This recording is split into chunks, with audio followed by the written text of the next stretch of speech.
All right, strap in, everyone, because today we're taking a deep dive into San Francisco politics. Ooh, local government. This should be You good. better believe it.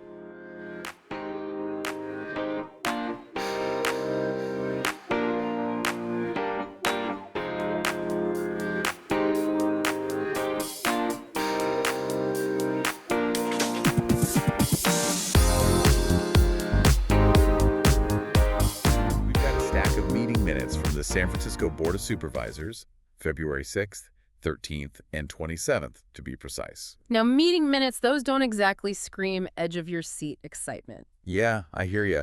They don't exactly sound like a page turner, but trust me, these minutes are a gold mine. Oh, We're talking about the official decisions that affect everything in San Francisco, from like your morning commute to, that park you walk your dog in. We're talking laws, budgets, you name it. These minutes have got it all. so like a behind-the-scenes look at how the city actually functions. Exactly. And you might be surprised at what we found buried in all that bureaucratic jargon. Oh, I bet.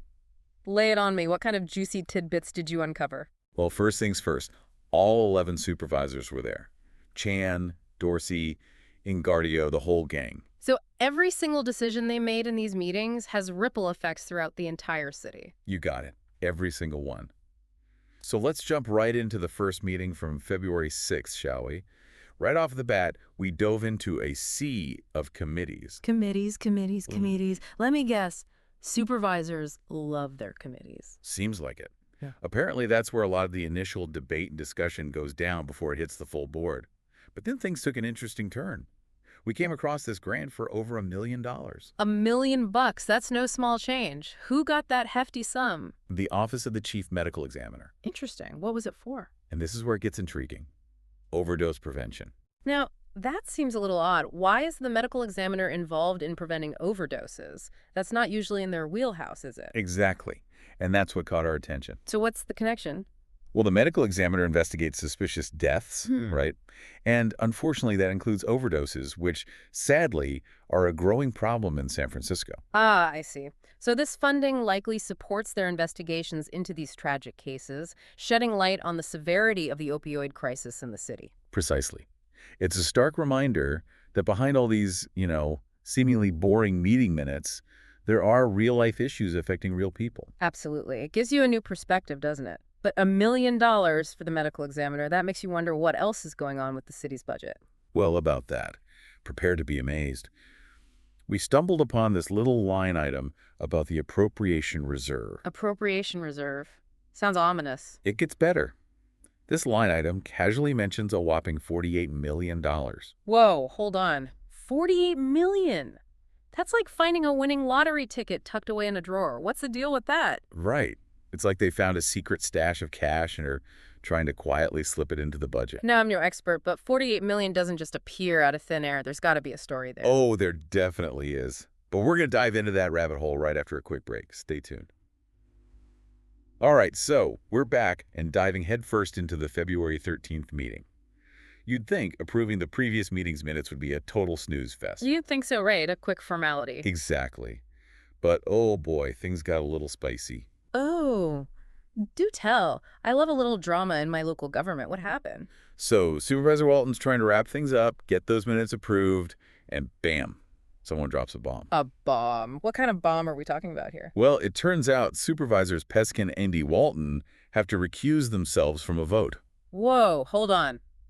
Both of them. That's pretty unusual, isn't it? There must be something big going on to warrant a double recusal. Right. You know something's up when not one but two supervisors have to step aside. And get this, the minutes mention it has something to do with Amazon. Amazon. Now that's interesting. San Francisco and big tech companies, there's always a story there. No kidding. But unfortunately, the minutes are pretty vague. They don't go into detail about what this whole Amazon thing is about, just that it's significant enough for both Peskin and D. Walton to sit this one out. Classic government secrecy. Leaves you wondering what they're not telling us, doesn't it? Totally. It's like a little political thriller with a cliffhanger ending. Good. But let's shift gears for a sec and talk safety. Specifically, those electric scooters zipping around the city. Ah, yes. San Francisco and its love affair with e-scooters. They're everywhere these days. Tell me about it. But it turns out all those e-scooters and e-bikes, with their lithium-ion batteries, have caught the fire department's attention. Oh, that doesn't sound good. Are those batteries a fire hazard or something? You guessed it. It seems there have been some concerns about these batteries overheating and, in some cases, even causing fires. Yikes. That's a bit worrying, especially with so many scooters whizzing around those crowded streets. Exactly. And the fire department isn't taking any chances. The minutes mention a new ordinance they're considering to regulate the use, charging, and storage of these batteries. Makes sense. They've got to stay on top of things like that. Safety first, right? Absolutely. But hey, let's take a break from all this drama and talk about something a little more heartwarming. Oh, I love a good heartwarming story. What did you find? Well, amidst all the budget talks and policy debates, we stumbled upon this little gem. A Tenderloin Alley is getting renamed Veterans Alley. Veterans Alley. I like the sound of that already. What's the story behind it? It's actually a tribute to a community mural project. A small gesture, maybe, but it really highlights the Tenderloin, which, let's be honest, often gets overlooked. It's true. The Tenderloin has its share of challenges, but it's also a neighborhood with a rich history and a strong sense of community. Exactly. And who knows, maybe this renaming could be a catalyst for positive change in the area. I'd love to see that. It's a good reminder that even small acts of recognition can have a big impact. All right, last but not least, we're diving into the February 27th meeting. And you guessed it, there's no shortage of drama. What is it with San Francisco and its never-ending saga of drama? This time, what's on the agenda? Well, this meeting throws us right into the middle of a legal battle. Big surprise there, right? Hey, big city, lots of lawsuits, I get it. What kind of legal hot water are we talking about this time? This time it's a $9 million settlement. $9 Million. dollars. $9 million. Whoa, that's going to leave a mark on the city's checkbook. Who's getting that hefty payout? Someone named Mason Masuda. Mason Masuda. That name doesn't ring any bells. What happened? What's the story there? And here's the frustrating part the minutes don't say. They just mention the settlement amount and the name, leaving us completely in the dark about the details. Typical, always leaving us hanging with the juicy stuff. Makes you wonder what really went down. Right.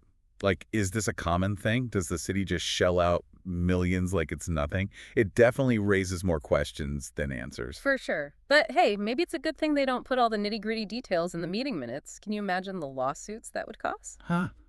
Good point. All right, let's move on to something a little less mysterious, shall we? This time, it's about San Francisco's crown jewels. Those gorgeous historic districts with their Victorian houses and million-dollar views. Ah, yes. Those neighborhoods are practically a national treasure. But they also come with their fair share of challenges, don't they? Exactly. And those challenges are front and center in this meeting. Yeah. Seems like Supervisor Peskin's trying to shake things up a bit by changing the building rules in some of these historic districts. Oh, I bet that went over well. Change isn't exactly everyone's cup of tea, especially when it comes to those historic neighborhoods. What's causing all the fuss? Well, it all boils down to density, or lack thereof. See, those historic neighborhoods have super strict zoning regulations, like limits on how tall buildings can be, how many units are allowed, the works. Right, got to preserve that historic charm and all. But that also puts a strain on the city's already insane housing market. Exactly. So Peskin's proposing changes that would allow for more density, meaning taller buildings, more units. Got to make room for everyone who wants a piece of the San Francisco pie. Ugh, the classic San Francisco dilemma. Preserving history versus making room for the future. It's a tough balancing act, that's for sure. You got that right. And speaking of balancing acts, let's not forget about the person who holds the city's purse strings, the controller. The controller? That doesn't sound nearly as glamorous as lawsuits in historic neighborhoods. I know, right? The controller's office doesn't usually make headlines, but trust me, this is a big deal. Think of the controller as, like, the city's chief financial officer. Okay, I'm listening. Tell me more about this mysterious controller. Why should we care about them? They're the ones managing San Francisco's multi-billion-dollar budget, making sure your tax dollars are being spent wisely, keeping the city's finances from going completely off the rails. And guess what? Don't tell me the controller is resigning. Bingo. These meeting minutes include a farewell to the retiring controller, Ben Rosenfield. Wow, so it's the end of an era and the start of a new one, with a whole new person at the helm of the city's finances. Who knows what changes they'll bring?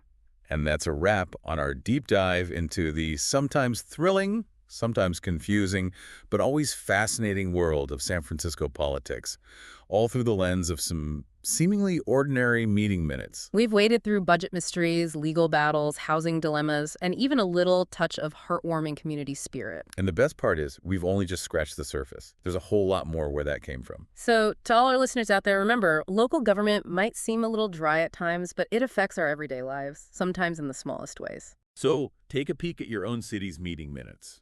You never know what you might uncover. Until next time, keep asking questions and stay curious.